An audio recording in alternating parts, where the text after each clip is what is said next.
Gunakan oksigen. Seorang kakek berusia 87 tahun diseret ke sidang korupsi. Benarkah ia penjahat? Atau ada fakta besar yang disembunyikan?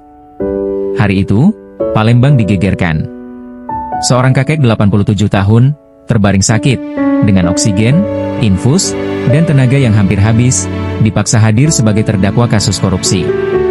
Namanya Haji Alim, dikenal sebagai Crazy Rich Palembang karena keberhasilannya membangun kebun dan membuka lapangan kerja selama lebih dari 30 tahun. Tapi hari itu, di Museum Tekstil Palembang yang sementara dijadikan pengadilan, beliau diseret masuk ruang sidang, seolah-olah seorang penjahat besar negara. Jaksa mendakwa pasal 2, 3, 5, dan 9 Tipikor. Dakwaan yang biasanya dipakai untuk korupsi kelas berat. Namun, dakwaan itu berdiri di atas banyak kejanggalan. Jaksa menuduh Haji Ali memalsukan dokumen lahan untuk ganti rugi proyek tol. Tapi ada fakta penting yang mereka abaikan, tanah itu sudah dikuasai lebih dari 20 tahun. Ditanami sawit, tidak pernah disengketakan, tidak pernah dianggap tanah negara oleh BPN atau BPKH. SK Menteri Kehutanan tahun 1993 dan 1996. Jelas menyatakan tanah itu bukan kawasan hutan. Tidak ada Rp1 pun uang negara yang diterima Haji Alim. Bagaimana mungkin disebut korupsi? Dakwaan berubah-ubah.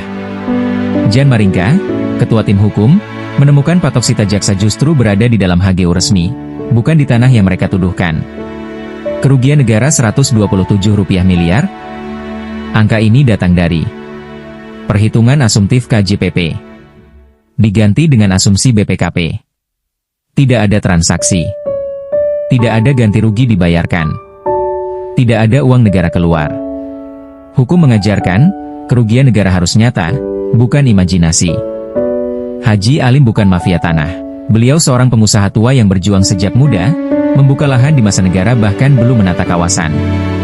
Selama 30 tahun, negara diam. Tidak ada teguran. Tidak ada sanggahan. Lalu ketika proyek tol hadir, tiba-tiba semuanya salah.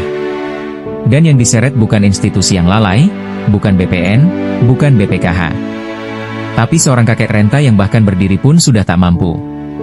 Pertanyaannya sederhana, jika negara tidur selama 20-30 tahun, apakah rakyat kecil boleh disalahkan? Kalau tanah itu salah, mengapa sertifikat dikeluarkan? Mengapa pajak diterima? Mengapa pemerintah diam puluhan tahun?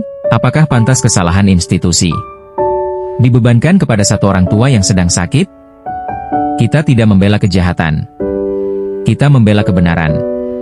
Dan kebenaran dalam kasus ini sangat jelas, tidak ada kerugian negara. Tidak ada uang negara keluar. Legalitas lahan lengkap. Penguasaan 20 tahun. SK Menteri mendukung. Dakwaan berubah-ubah. Kakek 87 tahun ini sedang sakit keras. Keadilan bukan hanya soal hukum, tapi hati nurani. Jangan biarkan seorang kakek 87 tahun menjadi korban dari kelalaian institusi dan permainan kekuasaan.